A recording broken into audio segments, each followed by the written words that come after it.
Everybody knows that every rapper is conceited and produces awful music, except for Knuckles the Echidna. Knuckles is by large one of the most honorable and humble spitters in the game, and by game, of course I'm referring to Sonic Adventure. Sure, his origins are in Sonic 3, but he didn't achieve fame until his rapping debut in Sonic Adventure 1. While the world was being terrorized by a water monster, Knuckles was in the studio, recording Unknown From Me. This is a very interesting song, as it's written as a soliloquy. Knuckles is having this intense conversation with himself about destiny, and it opens the door on his psychological state. Through lyrics like, "You can call me Knuckles. Unlike Sonic, I don't chuckle. I'd rather flex my muscles." We see Knuckles comparing himself to the famous Sonic. One can infer that he's somewhat jealous of the blue blur, so here he attempts to reason out why he's better than Sonic. Unlike Sonic, he doesn't spend his free time chuckling and fuckling. Instead, he flexes his muscles to be the best of them. Knuckles also indicates that he has to ally with Sonic when he doesn't even like him, and it's giving him much distress. He tries to even say, this alliance has a purpose, to try to reason with himself that it is necessary to partner with Sonic. It's clear that not only is he trying to prove to himself that he's hard as nails, but also he's trying to justify his introverted personality. He often repeats the lines, "Just believe in myself,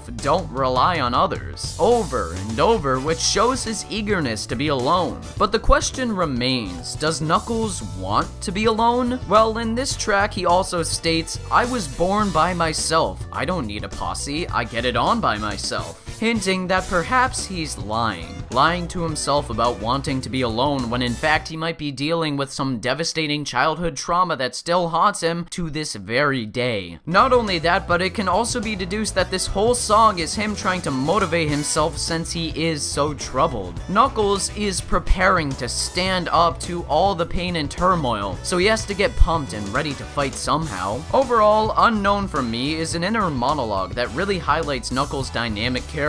The insight the song gives the audience is enough to really show how developed Knuckles is. On a more technical note, I can really dig the song's structure. The background rhythm with that sick bass line and drum beat is absolutely awesome. Along with the great catchy brass and saxophone licks, some guitar riffs, and those amazing vocals, this song is actually pretty spectacular. Unknown From Me is legitimately one of my favorite songs in Sonic Adventure 1, and one of the first songs I remember ever trying to memorize as a kid. Even to this day, I could probably recite it from memory. Anyways, after his breakout track hit the markets to critical acclaim, Knuckles went to work on a fresh, blazing mixtape for the sequel to Sonic Adventure, dubbed Sonic Adventure 2. Fortunately for his crowd of adoring fans, Knuckles produced 6 new tracks to entice his audience in watching him hunt for the Master Emerald. The first of these is a remix of Unknown From Me, featuring a new artist named Honeyed Pea. Now, I've gone over the lyrics of the last track, but we get to see a new side of Knuckles in the years that have passed between Sonic Adventure 1 and 2. A new demeanor that is more sinister and crude, less reserved than he was before just guarding the Master Emerald. The line, "No one stops Knuckles' feet," is said a total of 8 times throughout this 5-minute track, which is odd considering we almost never see Knuckles' naked feet. Regardless, unlike before, where he was concerned with himself and trying to reassure himself that he is great, Knuckles has this new attitude where he's just saying that he is great. No one can stop Knuckles' feet because Knuckles is so strong and amazing. He even references his infamous Knuckles. "You best be aware of the Knuckles that I send. Once they penetrate, they put you to your death. They hard as iron." It seems like this song is a sort of warning to his robotic opponents to stay away because Knuckles is ready to actually murder for the protection of the Master Emerald. This is very un-Knuckles though, because it always seemed to me like Knuckles was never out to kill. He needs to protect the Master Emerald, sure, but Knuckles always painted his murders as victims of circumstance. No wonder why Sonic Adventure 2 is rated as highly as it is. These mild lyrics are pretty mild.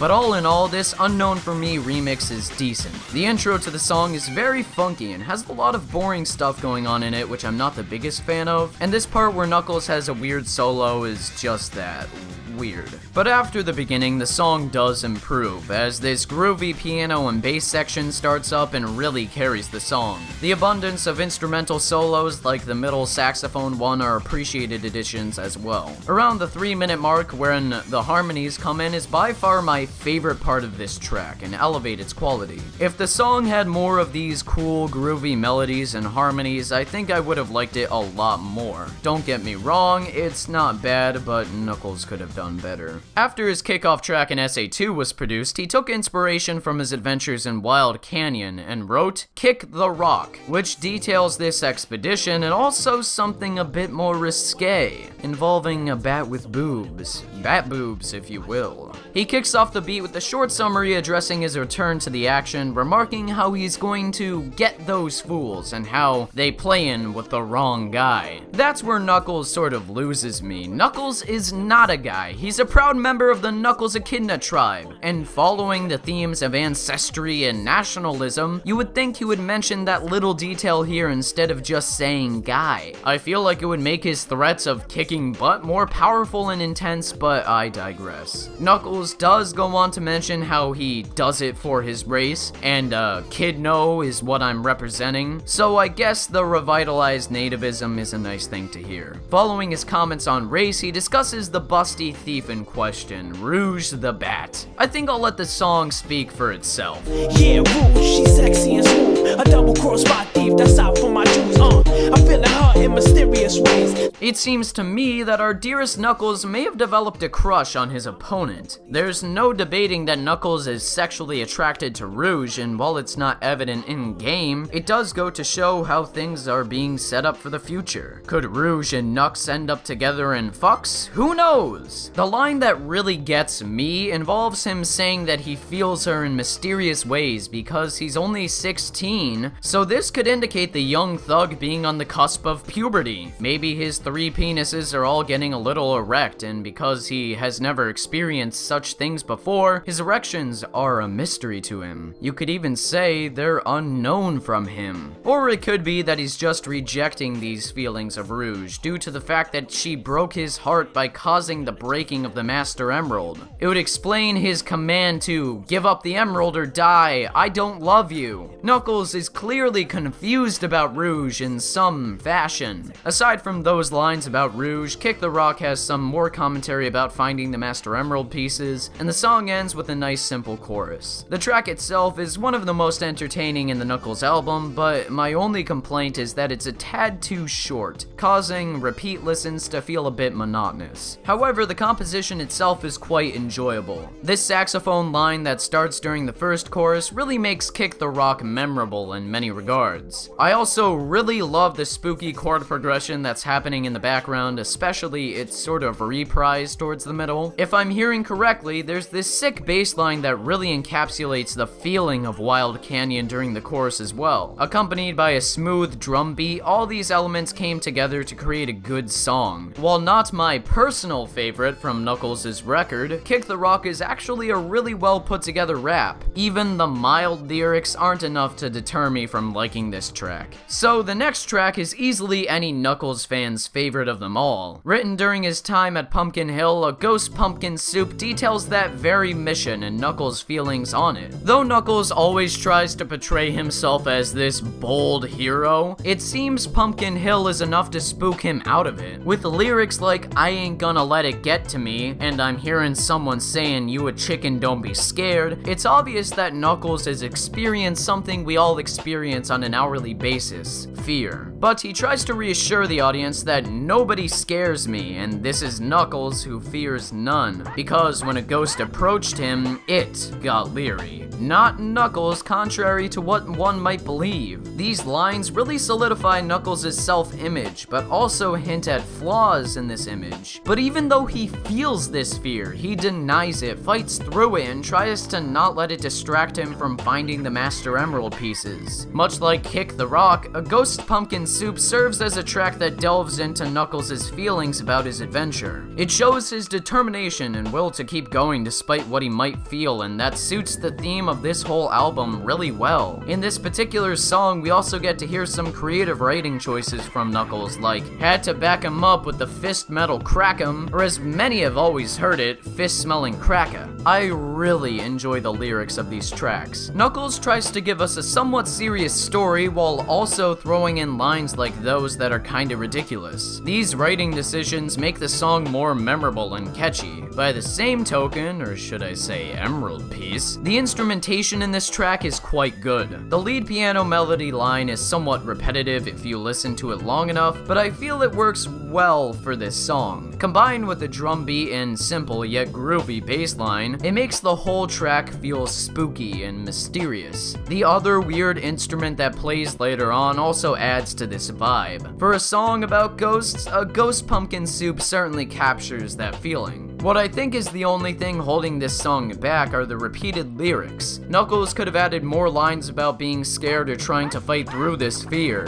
As it stands, this song is lacking to me and one of the weakest on the album if I'm honest. Of course, that's an unpopular opinion, but remember, this is coming from someone who has listened to this song a lot. On my first listen, I thought it was brilliant, but after a while, it does get to me. I guess that can be said for all music that you listen to a lot though, so I can't harp on it for too long. Plus, it's not like a ghost pumpkin soup is terrible. Objectively, it has a lot of strengths. What follows this track is a little better, and it's called Dive Into the Mellow. And that's exactly what this track is, mellow. Knuckles has been on this quest to get all the Master Emerald pieces for a while now, so it's reasonable that he's now tired and just wants to relax. This illustrates another aspect of Knuckles' character. Before, he characterized himself as rougher than the rest of them, even knocking to let people know what was up. In the Aquatic Mines, he's much more laid back. He says it himself in the beginning better than I ever could.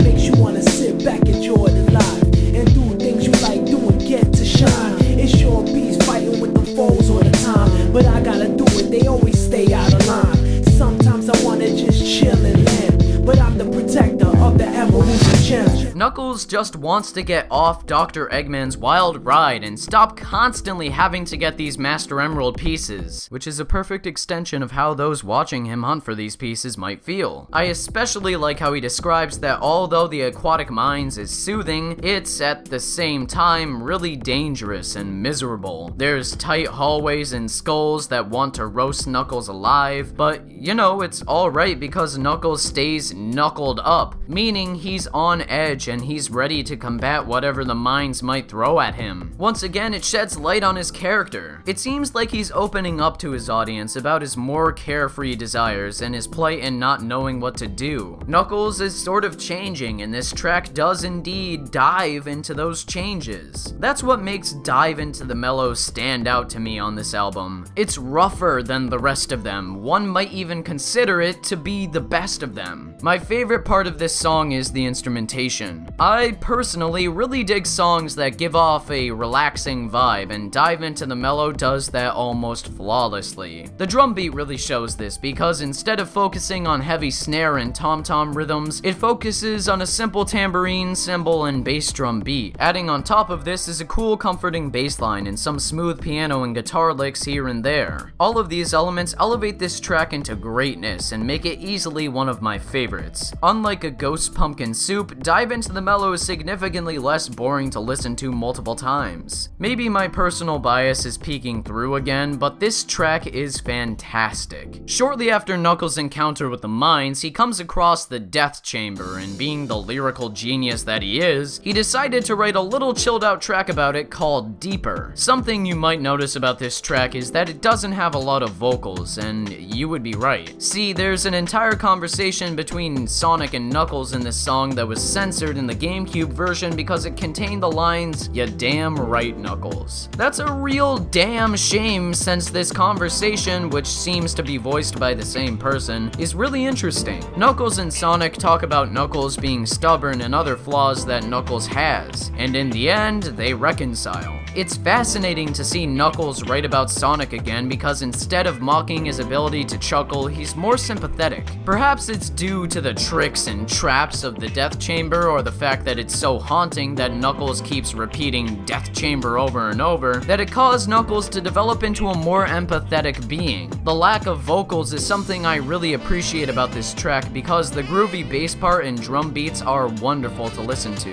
There's all these instruments working together in this piece to create a funky rhythm, and what glues it all together is the saxophone. Pretty much all the sax solos in Knuckles' album are phenomenal, so it's unsurprising that this particular one is so good. The baritone and alto sliding in and out of the whole groove make the track more dynamic and great. I can see people getting annoyed of the repetition of Knuckles saying Death Chamber, but it's not that big of a deal to me. While not quite reaching the relaxed vibe dive into the mellow pulls off, Deeper is still one of the best tracks on the album. Considering how Death Chamber is such a long, confusing labyrinth for Knuckles to traverse, it's fitting that this theme for it should be cool and calm. The last track on the album is about Knuckles' final trek to Meteor Herd in fucking outer space! And obviously, since Knuckles has never been to space, the song marvels at how majestic space is. Probably the best part about this final track is that Knuckles finally acknowledges he has friends. Towards the intro, he says, "Took a shuttle to space and left my homies. At least with my friends, I'm not all alone." And those lines really show how far Knuckles has come. This album is Knuckles' story of his quest to find the Master Emerald pieces. But as evident through the lyrics, that's not the only thing the quest has brought up.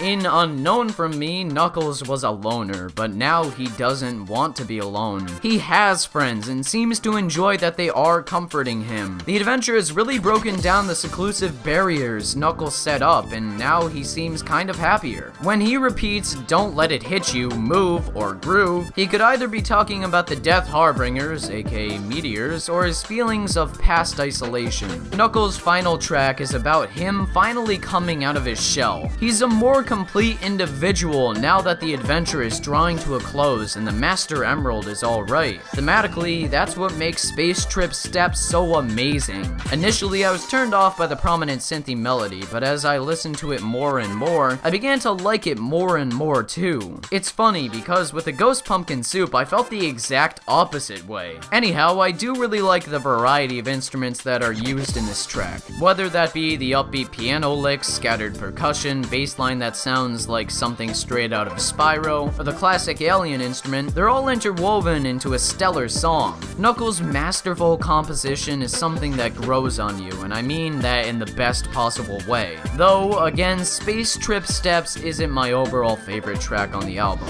So those are all the raps Knuckles has produced at this point in time, and as you've heard, I think they're all pretty great in their own unique way. Unknown From Me is a memorable, straightforward rap that characterizes Knuckles almost perfectly, and its remix, while not my favorite version, is actually quite entertaining. Kick the Rock from Wild Canyon is also an interesting track that has a bit of humor when talking about a sexy bat, which makes it fun to listen to. And a Ghost Pumpkin Soup, while not my favorite, is still well composed and has a cool spooky vibe to it. Plus, Deep Into the Mellow is a laid-back tune that encapsulates the feelings of just chilling out perfectly. Deeper is another chilled out groove that I like, and Space Trip Steps is blissfully fire. If I had to rank them all from best to worst, I'd say it goes from a Ghost Pumpkin Soup, to Kick the Rock, to Deeper, to Space Trip Steps, to Unknown From Me, to Deep Into the Mellow. Overall, Knuckles' raps are, well, as the kids say it, lit. Haha, it's lit!